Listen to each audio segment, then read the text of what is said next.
Telegram पर, उसको भी ज्वाइन कर सकते हैं। इसका लिंक नीचे डिस्क्रिप्शन बॉक्स में दिया गया है। तो हमने अभी तक आधुनिक भारत डिस्कस किया है, काफ़ी सारे हम उसके वीडियोस डिस्कस कर चुके हैं, MCQs। आज हम देखेंगे किस तरीके से भारतीय राष्ट्रीय जो स्वतंत्रता संग्राम था वो चल रहा है। उसमें बीच बीच में छिटपुट लड़ाइयाँ हो रही हैं, गांधी जी आ चुके हैं और गांधी जी का जो एक रोल है वो बढ़ता जा रहा है। तो उसी क्रम में आज पहला क्वेश्चन है, अहमदाबाद के मजदूर आंदोलन के संदर्भ में निम्नलिखित कथनों पर विचार कीजिए। इंपॉर्टेंट क्वेश्चन है, काफ़ी बार एग्जाम में आया भी है। यह आंदोलन मुख्यतः प्लेग बोनस को समाप्त करने के खिलाफ चलाया गया था। सही स्टेटमेंट है। क्या हुआ था कि अहमदाबाद में जो मिल मालिक थे और मजदूरों के बीच झगड़ा हो गया था। किस लिए? मजदूरी बढ़ाने के कारण जो विवाद चल रहा था, तो उसमें गांधी जी ने हस्तक्षेप किया था।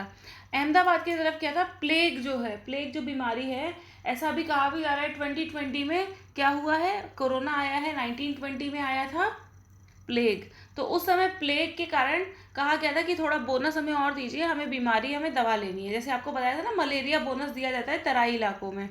तो मिल मालिकों ने मना कर दिया और वो क्या कर रहे थे कि प्लेग जब ख़त्म हुआ तो उन्होंने क्या सोचा कि प्लेग का जो बोनस है वही ख़त्म कर देते हैं। तो इसके कारण विरोध हो रहा था और गांधी जी ने इसमें हस्तक्षेप किया और फाइनली क्या हुआ, 35% बोनस मिलने लगा उन्हें। तो देख लेते हैं।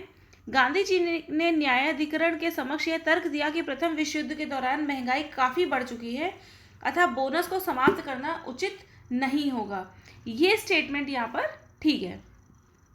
थर्ड स्टेटमेंट है, गांधी जी ने घोषणा की कि मजदूरों को 40% बोनस मिलना चाहिए, जबकि मिल मालिक 30% देने के पक्ष में थे। गलत स्टेटमेंट है, 35% बोनस की बात हुई थी। इस संघर्ष में अंबालाल साराभाई की बहन जो थी अनुसुईया बेन, उनकी मुख्य सहयोगी बनी रही। ठीक है। और जबकि अंबालाल साराभाई गांधी जी के दोस्त थे, वो उनके विरोधी बने रहे। तो ये बहुत इंपॉर्टेंट स्टेटमेंट है, ध्यान रखिएगा। सत्य कथन पूछे, कथन केवल एक और दो सत्य है, इसलिए आंसर हो जाएगा ए। ये जो यहाँ पे स्टेटमेंट है इसको जरूर ध्यान रखिएगा, ये वाला। अंबालाल साराभाई विरोधी थे, अनुसुईया बेन उनकी सहयोगी थी। अगला क्वेश्चन नंबर 2, महात्मा गांधी के नेतृत्व में संपन्न निम्नलिखित आंदोलनों का सही कालक्रम क्या है? तो सबसे पहले उन्होंने चंपारण में 1917 में, देन उसके बाद उन्होंने अहमदाबाद मिल हड़ताल में अपना रोल प्ले किया था 1918 में। असहयोग आंदोलन कब हुआ है? 1920-22 में हुआ है। खेड़ा आंदोलन कब हुआ है? रुक जाइए, यहाँ पे लिख देते हैं 1920 से 22। खेड़ा आंदोलन है 1918 में और खिलाफत है 1919 में। ठीक है।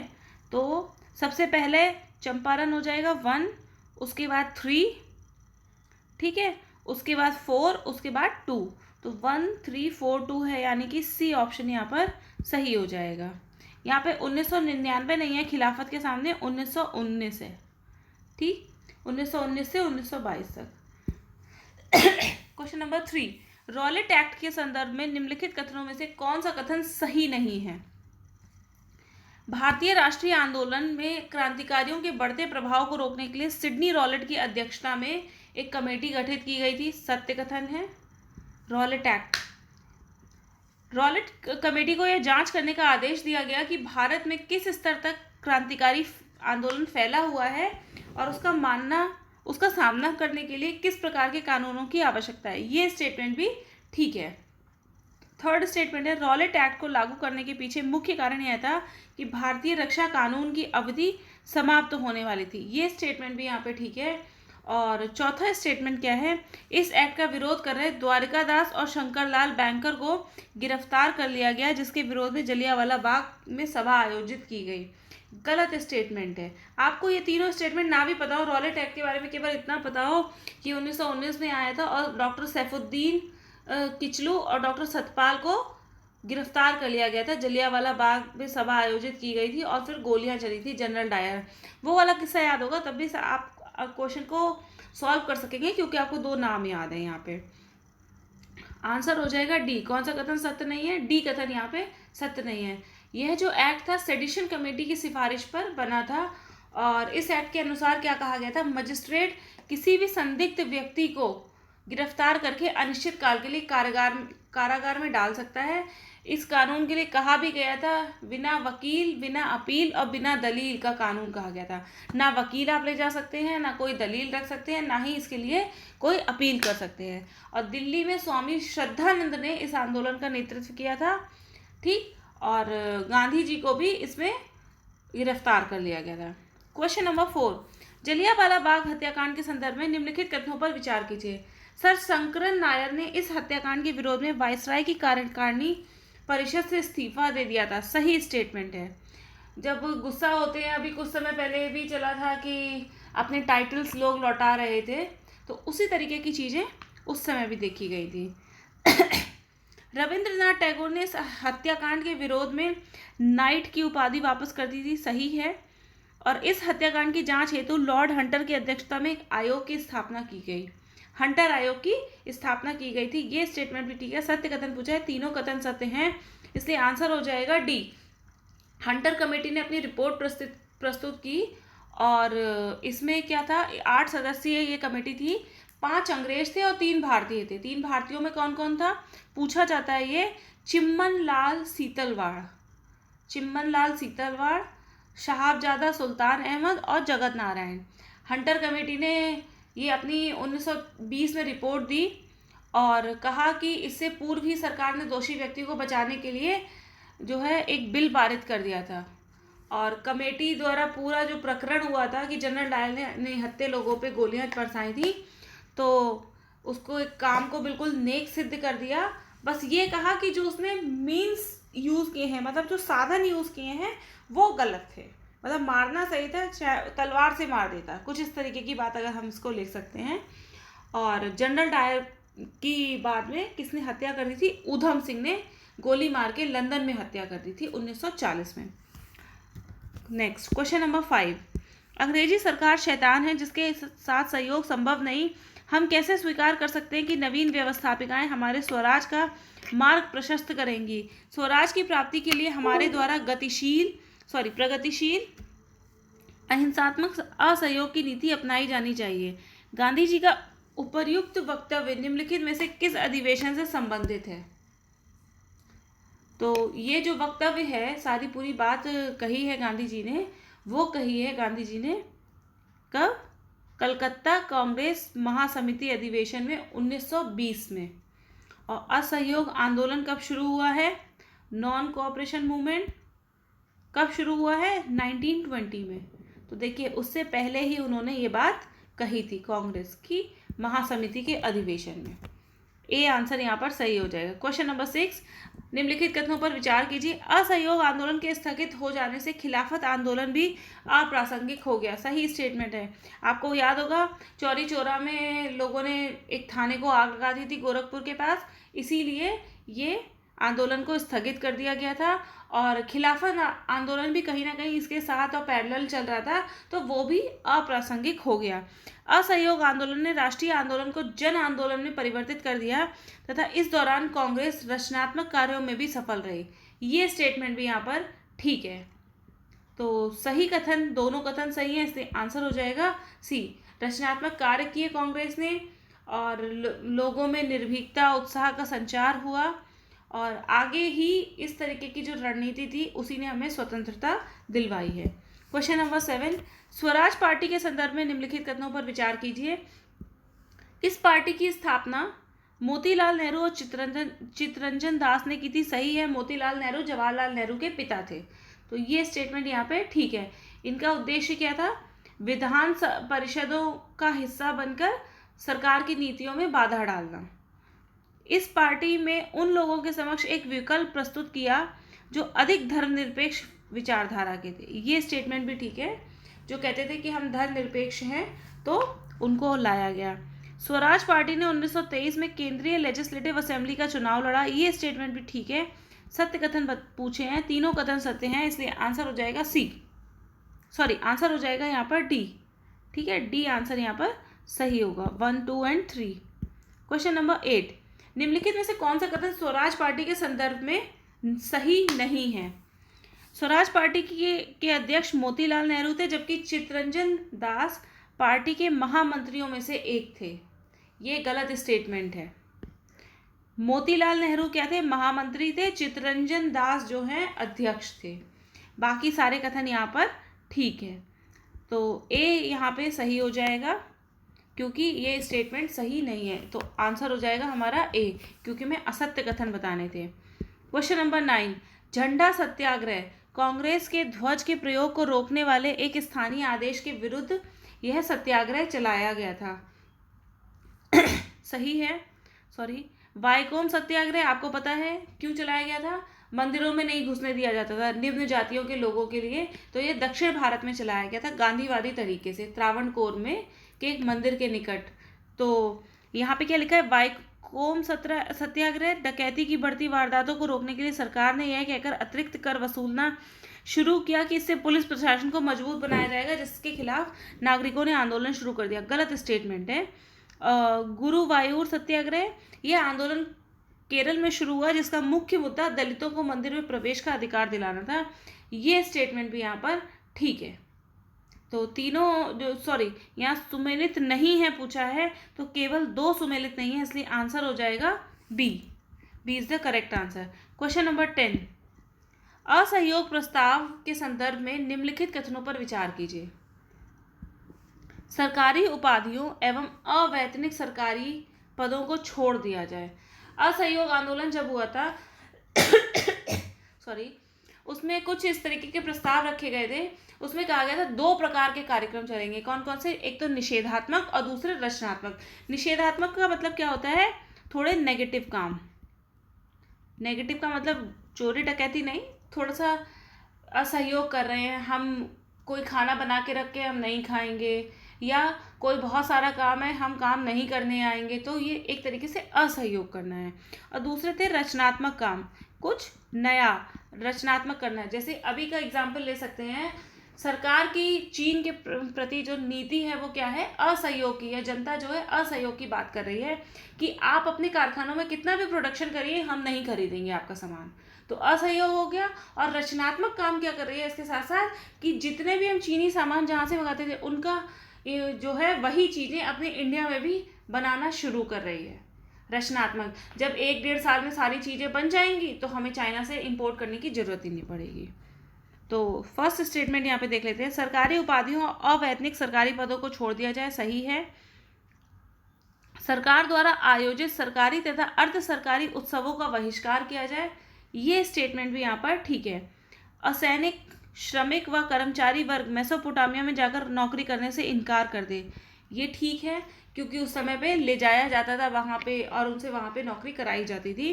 और लास्ट है विदेशी वस्तुओं का पूर्णतः बहिष्कार किया जाए, ये भी ठीक है। तो असहयोग प्रस्ताव से संबंधित कौन कौन से हैं? चारों ही इससे संबंधित हैं, इसलिए आंसर होगा यहाँ पर डी। और आप लोगों को बता भी दिया कि क्या है किया गया। और ये क्वेश्चन जो है ये टिपिकल यूपी में भले कुछ क्वेश्चन 1 लाइनर आते हैं, पर अब देखिए पैटर्न जो है बिल्कुल किसकी तरह हो गया है? यूपीएससी की तरह हो गया है। और कल तो डेट अनाउंस भी कर दी गई है, ठीक है। यहाँ पे डेट अनाउंस भी हो गई है कि अब ये एग्ज़ाम जो है 11 तारीख को होगा। तो आप लोग मेंस की तैयारी भी साथ के साथ करते चलें। असहयोग प्रस्ताव में क्या क्या लिखा था अब पूरा आप बताएंगे थोड़ा सा एक इंट्रोडक्शन में। असहयोग क्या था? 4 पॉइंट ये वाले बता देंगे, पहले लिखेंगे निषेधात्मक और रचनात्मक कार्य किए गए, 4-5 पॉइंट ये बता देंगे, लीजिए आपका 150 शब्द का आंसर यहीं से तैयार हो गया, ठीक है। तो ये क्वेश्चंस जो हैं मेंस को भी ध्यान में रख के बनाए गए हैं। काफ़ी सारी मेंस की चीज़ें यहीं पे आपको मिल जाएंगी। नेक्स्ट क्वेश्चन नंबर 11, भारतीय स्वतंत्रता संग्राम में उग्र राष्ट्रवाद के विकास के संदर्भ में निम्नलिखित कथनों पर विचार कीजिए। स्वतंत्रता संघर्ष के दौरान वर्षों के कालक्रम में विकसित उग्र राष्ट्रवाद 1905 में बंगाल विभाजन विरोधी आंदोलन में अभिव्यक्त हुआ, सही स्टेटमेंट है।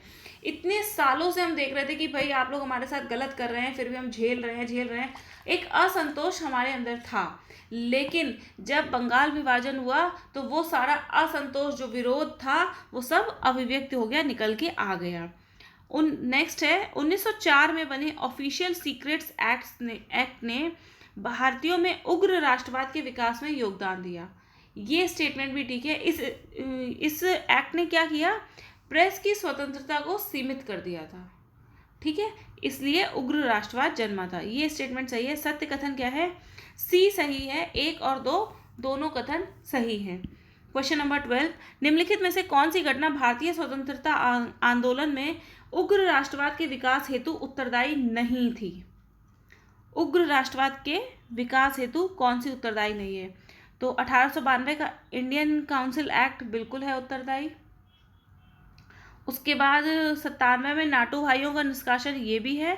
और 99 में कलकत्ता नगर निगम में भारतीय सदस्यों की संख्या घटाना, ये भी है। ये सभी है, तो आंसर हो जाएगा यहाँ पे उत्तरदायी नहीं है पूछा। ये सभी तो उत्तरदायी है, तो आंसर हो जाएगा यहाँ पे डी, उत्तरदायी नहीं है, यानी कि D is the correct answer. Question number 13, दुनिया में अगर कोई पाप है तो वह निर्बलता है। निर्बलता पाप है और निर्बलता मृत्यु है। सत्य यह है कि कोई भी वस्तु अगर तुम्हें शारीरिक, बौद्धिक और आध्यात्मिक दृष्टि से निर्बल बनाती है तो उसे विष समझो, उसका त्याग करो, उसमें कोई जीवन नहीं है और वह सत्य नहीं हो सकती। ये स्टेटमेंट किसका है? आप देखिए कौन इस तरीके की बात कर सकता है। लाला लाजपत राय, लाल बाल पाल, ये तीनों क्या थे? उग्रवाद थे। तो ये दोनों तो नहीं कह सकते, ये तो सीधे क्या है? बंदूक उठाओ, गोली मारो, तोप चलाओ। महात्मा गांधी ने ये स्टेटमेंट नहीं कहा है। ये स्टेटमेंट कहा है स्वामी विवेकानंद ने। ठीक है, स्वामी विवेकानंद ने क्या किया है? जनता से कहा कि आप अतीत के भरोसे मत रहिए, अतीत का महिमा मंडन मत करिए, मर्दों की तरह भविष्य का निर्माण करें। और भारत की एकमात्र आशा उसकी जनता है। ऊंचे वर्ग शारीरिक और नैतिक दृष्टि से मृत प्राय हैं। तो उन्होंने कहा जहाँ भी आपको निर्बलता लगे आप उसका त्याग करें, उसे विष समझें, जीवन है नहीं है वो सत्य नहीं हो सकती। तो ये स्टेटमेंट यहाँ पे स्वामी विवेकानंद का है। क्वेश्चन नंबर 14, बाल गंगाधर तिलक के संदर्भ में निम्नलिखित में कौन सा कथन असत्य है? असत्य कथन बताना है। बाल गंगाधर तिलक 1893 में शिवाजी उत्सव का आरंभ किया था, गलत स्टेटमेंट है। 1895 में शिवाजी उत्सव का आरंभ किया था। नेक्स्ट, उन्होंने कर ना चुकाने का अभियान चलाया 86 से 97 में, सही है। किससे? उन्होंने अकाल पीड़ित जो किसान थे उनसे कहा कोई कर देने की जरूरत नहीं है अगर आपकी फसल नष्ट हो गई है तो। उन्होंने अंग्रेजी भाषा में मराठा नामक पत्र निकाला, सही स्टेटमेंट है। और लास्ट क्या है? घृणा और असंतोष फैलाने के आरोप में 1897 में अंग्रेजों द्वारा उन्हें गिरफ्तार कर लिया गया। ये स्टेटमेंट भी यहाँ पे ठीक है। असत्य कथन केवल एक है, इसे आंसर हो जाएगा ए। क्वेश्चन नंबर 15, 1920 के प्रारंभ में ब्रिटिश सरकार ने क्रांतिकारी आतंकवादियों को आम माफी के तहत जेल से रिहा कर दिया था।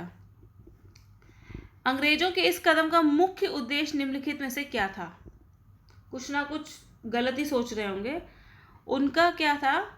मॉन्टेग्यू चेम्सफोर्ड सुधार आए थे, उनको लागू करना था उनका उद्देश्य। तो B is the correct answer here. Question number 16, भारतीय स्वतंत्रता संग्राम में नो चेंजर्स के रूप में निम्नलिखित में से किसे जाना गया है? नो चेंजर्स, गांधीवादी रणनीति के जो समर्थक थे वो नो चेंजर्स के नाम से जाने गए। ये लोग गांधीवादी रणनीति में किसी भी प्रकार का परिवर्तन नहीं चाहते थे, उसका विरोध करते थे। वल्लभ भाई पटेल, जवाहरलाल नेहरू, राजेंद्र प्रसाद, सी राजगोपालाचारी, ये सब क्या है? नो चेंजर्स हैं। नो चेंजर्स क्या कहते थे? विधान परिषद में प्रवेश करने की कोई आवश्यकता नहीं है, बाहर रहिए आप विधान परिषद के और वहाँ से रचनात्मक कार्य करिए, जैसे बहिष्कार, असहयोग, ये सब। तो इन्हें नो चेंजर्स कहा गया है। 16 का हो जाएगा आंसर ए। क्वेश्चन नंबर 17, स्वतंत्रता आंदोलन के दौरान क्रांतिकारी गतिविधियों के संदर्भ में निम्नलिखित कथनों पर विचार करें। अक्टूबर 1924 में कानपुर में हिंदुस्तान रिपब्लिकन एसोसिएशन का गठन हुआ, सही स्टेटमेंट है बिल्कुल। ये कानपुर में रामप्रसाद बिस्मिल, योगेश चैटर्जी और सचिंद्र नाथ सान्याल ने इसका स्थापना की थी। हिंदुस्तान रिपब्लिकन एसोसिएशन का उद्देश्य यूनाइटेड स्टेट्स ऑफ इंडिया की स्थापना करना था। ये स्टेटमेंट भी ठीक है। इनका ये क्या थे?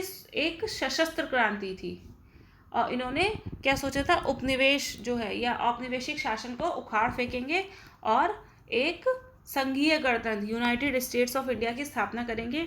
सत्य कथन पूछा है, दोनों कथन सत्य हैं, इसलिए आंसर हो जाएगा ए, सॉरी आंसर हो जाएगा सी। क्वेश्चन नंबर 18, क्रांतिकारी गतिविधियों पर आधारित पाथेर दाबी नामक उपन्यास निम्नलिखित में से किसके द्वारा लिखा गया है? तो ये शरद चंद्र चैटर्जी ने लिखा है पाथेर दाबी, और जिसमें क्रांतिकारी गतिविधियों पर आधारित कहानियां हैं, और सव्यसाची इस उपन्यास का मुख्य पात्र है। ब्रिटिश सरकार ने कुछ ही दिन बाद इसके प्रकाशन पर प्रतिबंध भी लगा दिया था, जिसके कारण ये और अधिक लोकप्रिय हो गया। कभी कभी ऐसा होता है जिस काम को हमें करने के लिए मना की जाती है वो और ज़्यादा हमें लगता है कि नहीं, हमें इसको करना चाहिए। जैसे बच्चे से कहा जाता है कि स्विच बोर्ड है इलेक्ट्रिसिटी का, उसमें आप उंगली ना डालो, तो वो ज़रूर कोशिश करता है। इसी तरीके से क्या हुआ, जब सरकार कुछ इस तरीके के प्रतिबंध लगाती थी ज़बरदस्ती के, तब लोग और ज़्यादा खुश हो जाते थे और ज़्यादा वो चीज़ लोकप्रिय हो जाती थी। क्वेश्चन नंबर 19, काकोरी षड्यंत्र के संदर्भ में निम्नलिखित कथनों पर विचार कीजिए। इस घटना को हिंदुस्तान रिपब्लिकन एसोसिएशन ने अंजाम दिया था। सत्य कथन है ये। और ये क्यों की गई थी घटना? ये पैसा इकट्ठा करने के उद्देश्य से की गई थी, क्योंकि इन्हें इतनी बड़ी सेना से लड़ने के लिए पैसा चाहिए था, हथियार चाहिए थे, इसलिए इसके तहत पैसों व हथियारों से भरे अंग्रेजों के गोदाम को लूट लिया गया। गलत स्टेटमेंट है। चलती हुई ट्रेन को लूटा गया था, रेल विभाग का खजाना लूटा गया था, ना कि अंग्रेजों के गोदाम को। सबको पता है काकोरी एक स्टेशन भी है। जब आप दिल्ली से लखनऊ जाएंगे बरेली वाले रूट से, और तो आपको ये मिलेगा। नेक्स्ट, काकोरी षड्यंत्र केस में रोशन सिंह और राजेंद्र लाहिड़ी को फांसी दे दी गई। ये भी ठीक है। और इसमें क्या हुआ, बहुत भारी संख्या में गिरफ्तारी हुई। अशफाक उल्ला खां, राम प्रसाद बिस्मिल, रोशन सिंह और राजेंद्र लाहिड़ी को फांसी दे दी गई थी। सत्य कथन पूछा है, 1 और 3 कथन सत्य हैं, इसलिए आंसर हो जाएगा डी। नेक्स्ट, क्वेश्चन नंबर 20, भारतीय स्वतंत्रता आंदोलन से संबंधित क्रांतिकारी गतिविधियों के संदर्भ में निम्नलिखित कथनों पर विचार कीजिए। चंद्रशेखर आजाद के नेतृत्व में हिंदुस्तान रिपब्लिकन एसोसिएशन का पुनर्गठन हिंदुस्तान सोशलिस्ट रिपब्लिकन एसोसिएशन के रूप में हुआ। सही स्टेटमेंट है। पहले ये हुई थी, सचिंद्रनाथ सान्याल वगैरह ने किया था इसका गठन, लेकिन कुछ इसमें लूप होल्स होंगे, लेकिन होंगे, तो पुनर्गठन किया गया और नया नाम रखा गया, सोशलिस्ट रिपब्लिकन एसोसिएशन। और किसके नेतृत्व में हुआ है ये? चंद्रशेखर आजाद के नेतृत्व में। नेक्स्ट है, हिंदुस्तान सोशलिस्ट रिपब्लिकन एसोसिएशन ने सामूहिक नेतृत्व के स्थान पर व्यक्तिगत कार्यवाही पर बल दिया। ये स्टेटमेंट बिल्कुल गलत है। वो समाजवादी विचारधारा का प्रसार करते थे और उन्होंने सामूहिक नेतृत्व को ही स्वीकार किया था और समाजवाद की स्थापना की बात भी कही थी। सोशलिस्ट नाम ही उन्होंने रखा है, वहीं से समझ में आ जाएगा समाज को ज़्यादा तवज्जो दे रहे हैं। तो सत्य कथन पूछा है, केवल कथन एक सत्य होगा, इसलिए आंसर हो जाएगा यहाँ पर A is the correct answer. Question number 21, राष्ट्रीय स्वतंत्रता आंदोलन में उग्र राष्ट्रवाद के विकास के संदर्भ में निम्नलिखित अंतर्राष्ट्रीय घटनाओं पर विचार कीजिए। कौन कौन सी अंतर्राष्ट्रीय घटनाएं हुई हैं देख लेते हैं। 1896 में इथोपिया द्वारा इटली की सेनाओं की पराजय। ये स्टेटमेंट यहाँ पर सही है। क्या हुआ कि पहले क्या सोचते थे भारतीय कि उदारवादी, जो भारतीय उदारवादी थे, वो क्या सोचते थे कि हम किसी भी तरीके से अंग्रेजों को नहीं हरा सकते, वो बहुत असाधारण है, वो बहुत सशक्त हैं। लेकिन क्या हुआ कि इथोपिया जैसे छोटे से कंट्री ने उनको, इथोपिया आप लोगों को पता है मैप में कहाँ पर है, तो इसको देख लीजिएगा, अफ्रीका का कंट्री है इथोपिया, ठीक है। तो यहाँ पे आप देखेंगे इटली की सेनाओं को हरा दिया था इथोपिया ने बहुत बुरी तरीके से, और अफ्रीका का द्वितीय बोअर युद्ध हुआ था, उसमें ऐसा किया था। तो यहाँ पे भी हुआ कि नहीं, हम हरा सकते हैं अंग्रेजों को। तो ये स्टेटमेंट यहाँ पे ठीक है। सेकंड स्टेटमेंट क्या है, अफ्रीका का द्वितीय बोअर युद्ध, ये स्टेटमेंट भी ठीक है। और तीसरा क्या हुआ, 1905 में जापान द्वारा रूस को पराजित किया गया। तो इन सब लोगों को देख के क्या लगा कि जो हम सोचते थे यूरोपीय जो हैं अजेय हैं, उन्हें कोई हरा नहीं सकता, वो मिथक जो था टूट गया और उग्र राष्ट्रवाद बहुत ज़्यादा बढ़ा, राष्ट्रीय आंदोलन बढ़ा। तो ये पूछा गया है कौन से कारण उत्तरदायी रहे, तो तीनों ही सही हैं, इसलिए आंसर हो जाएगा यहाँ पर सी। क्वेश्चन नंबर 22, स्वदेश बांधव समिति के संदर्भ में निम्नलिखित कथनों पर विचार कीजिए। यह क्रांतिकारी गतिविधियों का से जुड़ा संगठन था। सही स्टेटमेंट है। दूसरा है भूपेंद्र नाथ दत्त ने इसकी स्थापना बारिसाल में की थी। ये स्टेटमेंट गलत है। इसकी स्थापना अश्विनी कुमार दत्त ने की थी बारिसाल में। छोटे छोटे फैक्ट्स भी आपको इस तरीके से दिए गए हैं जिससे कि आपको याद रहे। तो सत्य कथन पूछा है, दोनों कथन एक कथन सत्य है, केवल ए आंसर हो जाएगा इसका। B is the wrong statement. Question number 23, निम्नलिखित क्रांतिकारियों में कौन सैंडर्स की हत्या में शामिल नहीं था? सैंडर्स कौन था? सैंडर्स एक पुलिस अधिकारी था जिसने लाला लाजपत राय, जो कि साइमन कमीशन का विरोध कर रहे थे, उन पर बहुत ज़्यादा लाठियां बरसाई थी, जिसके कारण उनकी बाद में मृत्यु भी हो गई थी। तो ये साइमन कमीशन के खिलाफ जो हुआ था विरोध में, उस समय की बात है। तो सैंडर्स की हत्या किसने नहीं की थी, मतलब कौन शामिल यहाँ पे नहीं था पूछा है। तो भगत सिंह शामिल थे, चंद्रशेखर शामिल थे और राजगुरु भी शामिल थे। सुखदेव नहीं शामिल थे। सुखदेव जो है दूसरा जो कांड है जब वो बम फेंका गया था केंद्रीय असेंबली पर, उसमें शामिल थे। ठीक है।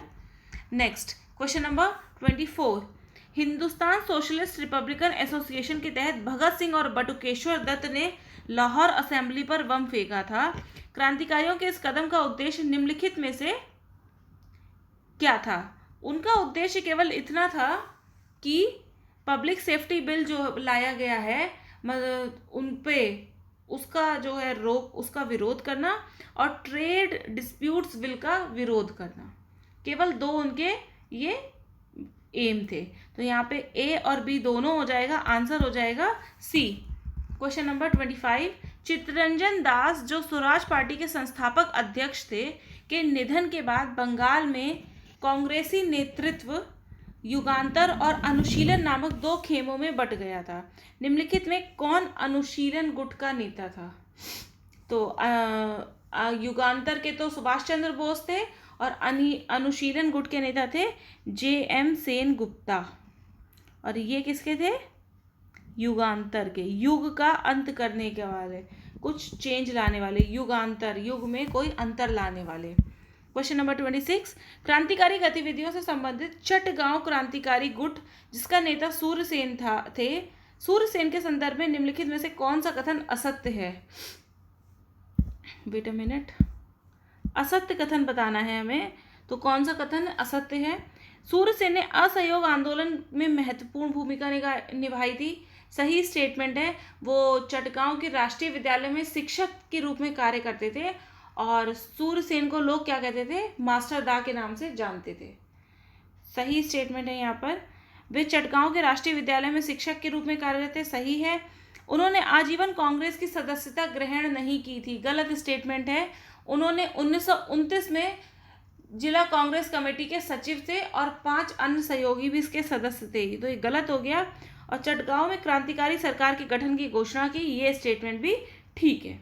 उन्होंने चटगांव का जो शस्त्रागार था, पुलिस जहाँ पे शस्त्र रखे रहते हैं, उसको लूट लिया था, उस पर कब्जा कर लिया था और उनको जो है इस कारण पकड़ा भी गया। और बाद में उन्होंने वंदे मातरम और इंकलाब के नारों के बीच तिरंगा भी फहराया था चटगांव में ही, और एक काम चलाऊ क्रांतिकारी सेना के गठन की घोषणा भी कर दी थी।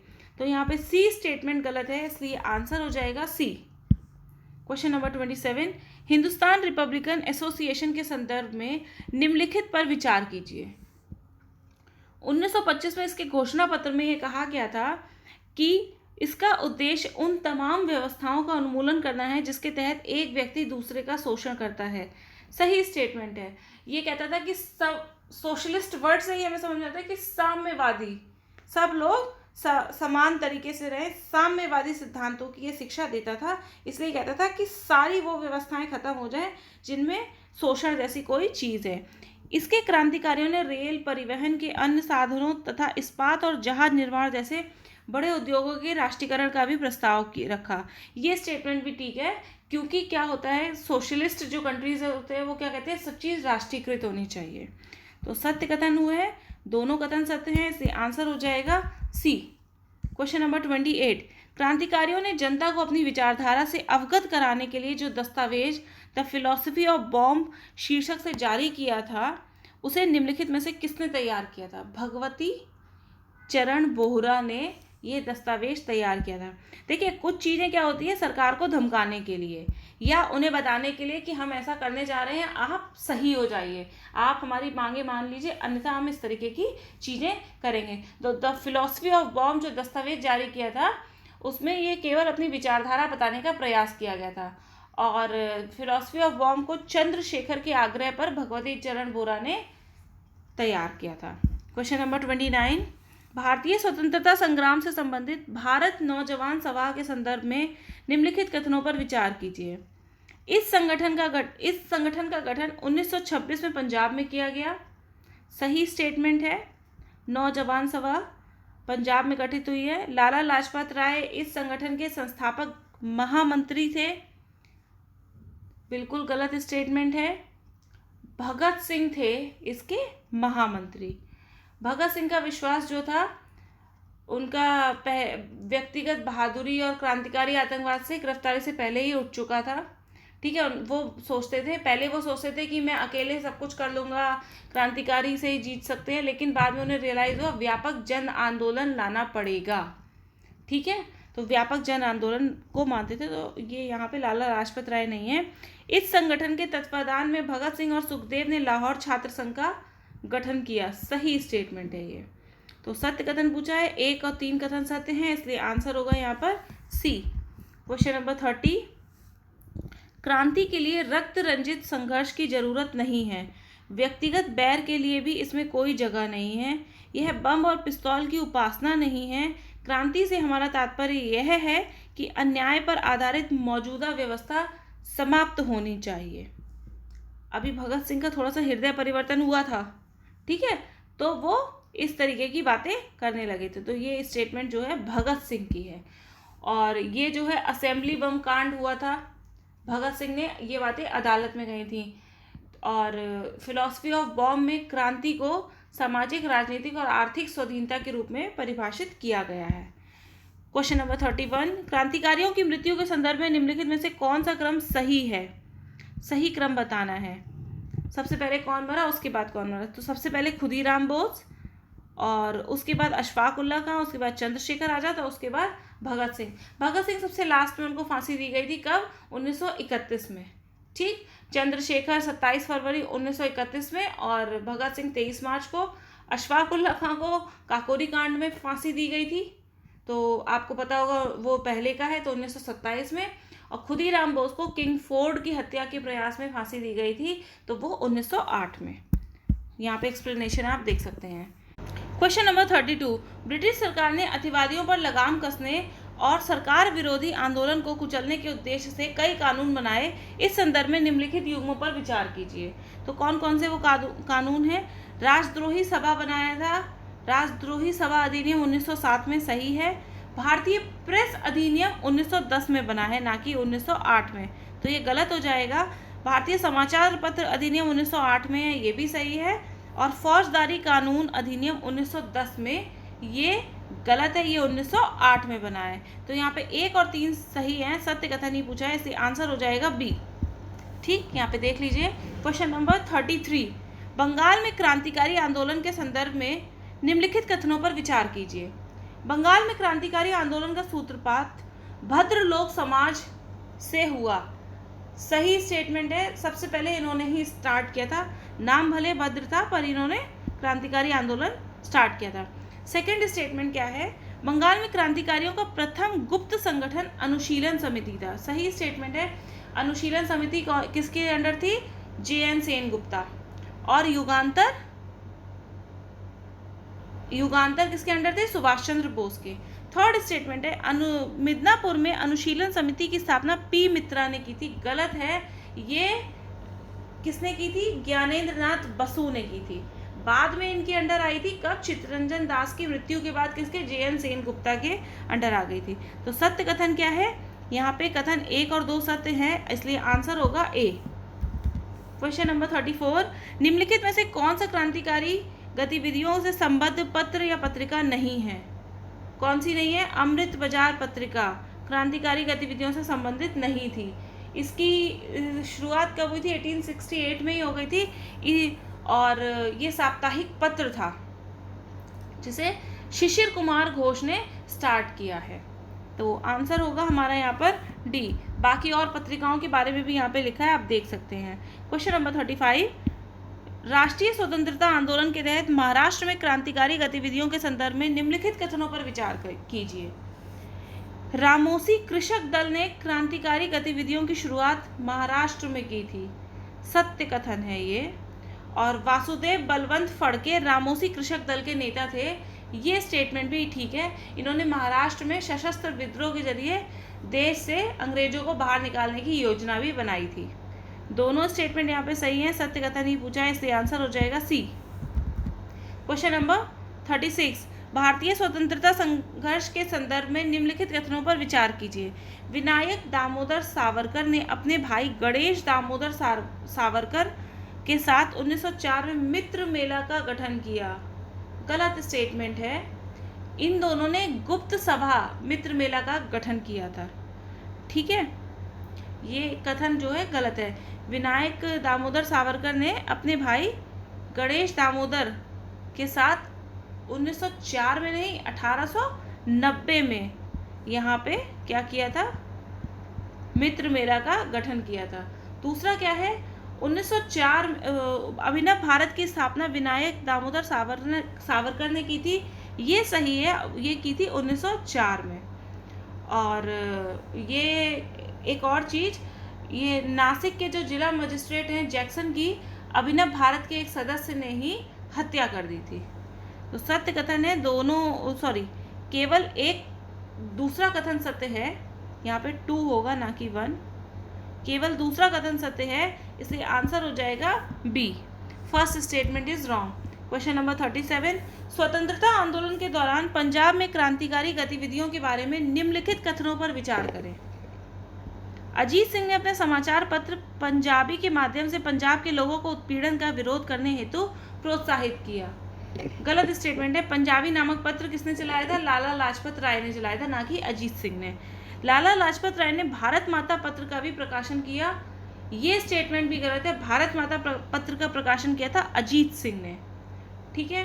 तो सत्य कथन पूछा है, कोई भी कथन सत्य नहीं है, इसलिए आंसर होगा डी, ना तो 1 और ना ही 2। 38, भारतीय स्वतंत्रता आंदोलन के क्रांतिकारियों द्वारा विदेशों में भी क्रांतिकारी गतिविधियों के द्वारा अंग्रेज सरकार की नीतियों का विरोध किया, इस संदर्भ में निम्नलिखित कथनों पर विचार करें। भारत स्वशासन समिति की स्थापना विनायक दामोदर सावरकर द्वारा लंदन में की गई थी, गलत स्टेटमेंट है। लंदन में श्यामजी कृष्ण वर्मा ने की थी, ठीक, तो ये गलत है यहाँ पे। और दूसरा है, भारत स्वशासन संस्था ने लंदन से एक समाचार पत्र सोशियोलॉजिक का प्रकाशन किया था, ये स्टेटमेंट यहाँ पर ठीक है। तो सत्य कथन पूछा है, केवल कथन 2 सत्य है, इसलिए आंसर होगा बी। और क्या दे रखा है, ये जो स्वशासन समिति को इंडिया हाउस भी कहा जाता था क्योंकि लंदन में था ये। श्यामजी कृष्ण वर्मा के पेरिस जाने के बाद विनायक दामोदर सावरकर ने इसका कार्यभार संभाला और यहीं से सावरकर ने जो बुक लिखी है 1857 का स्वतंत्रता संग्राम प्रसिद्ध हुई थी, ठीक। क्वेश्चन नंबर 39, भारतीय स्वतंत्रता सेनानियों द्वारा विदेशी धरती पर क्रांतिकारी गतिविधियों के संचालन के संदर्भ में निम्नलिखित कथनों पर विचार करें। श्री S.R. राणा और श्रीमती भीकाजी रुस्तम कामा ने पेरिस में क्रांतिकारी गतिविधियों को अंजाम दिया, सही स्टेटमेंट है, ये हमने काफ़ी बार पढ़ा भी है। श्यामजी कृष्ण वर्मा ने पेरिस से वंदे मातरम नामक समाचार पत्र निकालने का प्रयास किया था, ये स्टेटमेंट भी ठीक है। तो S.R. राणा ने भारतीय छात्रों को छात्रवृत्ति यानी कि दी थी, लेकिन क्या हुआ, प्रथम विश्व युद्ध के समय फ्रांस और इंग्लैंड में मित्रता होने से ये गतिविधियां थोड़ी ढीली पड़ गई। सत्य कथन क्या है, दोनों कथन सत्य हैं, इसलिए आंसर हो जाएगा सी। 1 और 2 दोनों कथन सत्य हैं। क्वेश्चन नंबर 40, भारतीय स्वतंत्रता आंदोलन के संदर्भ में संबंधित क्रांतिकारी गतिविधियों के संदर्भ में निम्नलिखित कथनों पर विचार करें। लाला हरदयाल ने संयुक्त राज्य अमेरिका और कनाडा में क्रांतिकारी आंदोलन का नेतृत्व संभाला, सही बात है बिल्कुल। ये 1919 में उन्होंने गदर पार्टी की भी स्थापना की थी। लाला हरदयाल ने मॉन्ट्रियल में गदर पार्टी की स्थापना की, गलत है, मॉन्ट्रियल में नहीं की थी उन्होंने, ये सैन फ्रांसिस्को में की थी। मॉन्ट्रियल कनाडा में और सैन फ्रांसिस्को USA में है। गदर दल ने 1857 की स्मृति में गदर नामक साप्ताहिक पत्र का प्रकाशन भी प्रारंभ किया था। सही स्टेटमेंट है ये भी। और ये जो है उर्दू, पंजाबी, इंग्लिश, मराठी, पश्तो सभी में आता था। सत्य कथन पूछा है, केवल 1 और 3 कथन सत्य हैं, इसलिए आंसर होगा ए। क्वेश्चन नंबर 41, भारतीय विधिक आयोग के संदर्भ में निम्नलिखित कथनों पर विचार कीजिए। भारत में उत्तरदायी शासन की संभाव्यता की जांच हेतु ब्रिटिश सरकार ने 1927 में भारतीय विधिक आयोग का गठन किया था। सही स्टेटमेंट है। विधि आयोग वो अलग था, ठीक है, थोड़ा सा, जिसका मैकॉले था। 1919 के एक्ट को पारित करते हुए ब्रिटिश सरकार ने 10 वर्ष के लिए इसकी समीक्षा की, घोषणा की, और लेकिन 10 वर्ष का वो से 1929 में, लेकिन उन्होंने पहले ही एक आयोग का गठन कर दिया, भारतीय विधिक आयोग। और ये चेक कर रहा था आयोग की भारत जो है उत्तरदायी शासन की उसमें संभावना है कि नहीं, हम उन्हें दे दें तो अपना उत्तरदायी शासन निभा पाएंगे, कर पाएंगे या नहीं कर पाएंगे। सेकंड है, भारतीय विधिक आयोग को तत्कालीन भारत में सरकारी व्यवस्था, शिक्षा के प्रसार तथा प्रतिनिधि संस्थाओं के अध्ययन के आधार पर रिपोर्ट देनी थी। सही स्टेटमेंट है बिल्कुल। सत्य कथन पूछा है तो दोनों कथन सत्य हैं यहाँ पर, तो आंसर हो जाएगा सी। क्वेश्चन नंबर 42, भारतीय विधिक आयोग 1927 के संदर्भ में निम्नलिखित में से कौन सा कथन असत्य है? इस आयोग का अध्यक्ष लॉर्ड बर्किनहेड था। गलत है, सर जॉन साइमन थे। ये जो विधिक आयोग है इसी को क्या कहा जाता है? साइमन आयोग ही कहा जाता है, साइमन कमीशन, ठीक है। बर्किनहेड नहीं, सर जॉन साइमन थे। इस आयोग के सभी सदस्य अंग्रेज थे, इसी कारण तो इतनी लड़ाइयाँ हुई थी। तो ये स्टेटमेंट बिल्कुल ठीक है। मोहम्मद अली जिन्ना ने इस आयोग का विरोध किया था, ये स्टेटमेंट भी ठीक है। और आयोग का एक सदस्य क्लीमेंट एटली था, ये भी ठीक है। और क्लीमेंट एटली ही बाद में क्या हुए थे? प्रधानमंत्री बन गए थे, जिनके काल में भारत को आज़ादी मिली थी। देखिए कहाँ से कहाँ पहुँच गए, ठीक है। तो आंसर क्या है हमारा? ए। यहाँ पे ए जो है असत्य कथन है। क्वेश्चन नंबर 43, साइमन कमीशन के संदर्भ में निम्नलिखित कथनों पर विचार कीजिए। कांग्रेस और हिंदू महासभा ने साइमन कमीशन का बहिष्कार किया था। सही है, हिंदू महासभा कह रही थी कि नहीं ये ठीक नहीं है, और कांग्रेस ने भी इसका बहिष्कार किया था। जिन्ना समर्थित लीग के सदस्यों ने साइमन कमीशन का सहयोग किया। गलत स्टेटमेंट है। अभी हमने पिछले क्वेश्चन में देखा जिन्ना ने इसका विरोध किया था। और तेज बहादुर सप्रू के नेतृत्व में लिबरल फेडरेशन ने साइमन कमीशन का बहिष्कार किया। ये स्टेटमेंट भी ठीक है। सत्य कथन पूछा है तो केवल 1 और 3 कथन सत्य है, इसलिए हमारा आंसर होगा B. Question number 44, Simon commission की सिफारिशों के संदर्भ में निम्नलिखित में से कौन सा कथन असत्य है? सारे क्वेश्चन साइमन कमीशन के हैं। अगर मेंस में पूछ लिया जाए साइमन कमीशन के बारे में कुछ भी, तो आप कौन सदस्य थे, क्या था, पूरा लिख सकते हैं ये MCQ सॉल्व करके। तो इसमें क्या है, प्रांतीय विधान परिषद को विधि सहित पूर्ण स्वायत्तता देने की उसने बात की थी, ठीक। संवैधानिक पुनर्गठन के लिए भी उसने कहा था, सही स्टेटमेंट है। संविधान का संघीय ढांचा की भी बात की थी। और लास्ट है, प्रांतीय विधान परिषद के सदस्यों की संख्या में कमी, ये गलत है। उसने कमी नहीं बल्कि वृद्धि करने की बात की थी। उसने कहा था कि नहीं, इसकी संख्या को आप बढ़ा दीजिए। तो यहाँ पे डी स्टेटमेंट जो है गलत है, इसलिए आंसर हो जाएगा हमारा D. Question number 45, Simon commission की सिफारिशों के संदर्भ में निम्नलिखित प्रस्तावों में कौन से शामिल थे? ये हैं प्रस्तावों में कौन से शामिल थे? तो सार्वभौमिक मताधिकार नहीं शामिल था। सार्वभौमिक मताधिकार की वो बात नहीं करते हैं, ठीक है, किसी भी प्रकार। और उसके बाद गवर्नर जनरल को विवेकाधीन शक्ति बिल्कुल करेंगे। उच्च न्यायालय पर भारत सरकार का पूर्ण नियंत्रण, ये भी है। वित्तीय हस्तांतरण बिल्कुल नहीं, आए ही लूटते थे तो ऐसी कैसे बात कर देंगे। और लास्ट क्या है, प्रांतों में उत्तरदायी सरकार का गठन, ये भी सही है। ये चेक करने ही आए थे कि उत्तरदायी सरकार चलाने की कंडीशन में है इंडियंस या नहीं है। देखिए अगर आपको यहाँ पे कुछ भी नहीं पता हो तो भी आप 4 देख लीजिए। 4 आपको श्योर है कि वित्तीय हस्तांतरण की बात तो बिल्कुल नहीं करेंगे, तो 4th देख लीजिए जिसमें हो, मतलब सही पूछा गया है कौन शामिल थे, तो 4 शामिल है। तो किस किस में दिखाई दे रहा है, सॉरी शामिल नहीं है 4, ठीक। तो आप उसमें देख लीजिए, ये वाला ऑप्शन तो नहीं हो सकता, बाकी सब हो सकते हैं। फिर सार्वभौमिक मताधिकार भी वो बात नहीं करेंगे, तो ये भी कट हो जाएगा, ये भी कट हो जाएगा। आंसर बचेगा केवल यहाँ पे सी। एलिमिनेशन मेथड से ये आप सॉल्व कर सकते हैं। क्वेश्चन नंबर 46, निम्नलिखित में से किस पार्टी या पार्टियों ने साइमन कमीशन के बहिष्कार का विरोध किया था, यानी कि जो साइमन कमीशन को सही मानती थी? मुस्लिम लीग का जिन्ना गुट, गलत। जस्टिस पार्टी हाँ, लिबरल फाउंडेशन फेडरेशन सही है, और यूनियनिस्ट पार्टी ने भी लिबरल फेडरेशन ने इसका विरोध किया था, गलत हो जाएगा, और यूनियनिस्ट पार्टी ने इसका समर्थन किया था। कहा था कि ये कहाँ की थी, पंजाब की थी। तो ये जो है यहाँ पे आंसर हो जाएगा 2 और 4, यानी कि B is the correct answer.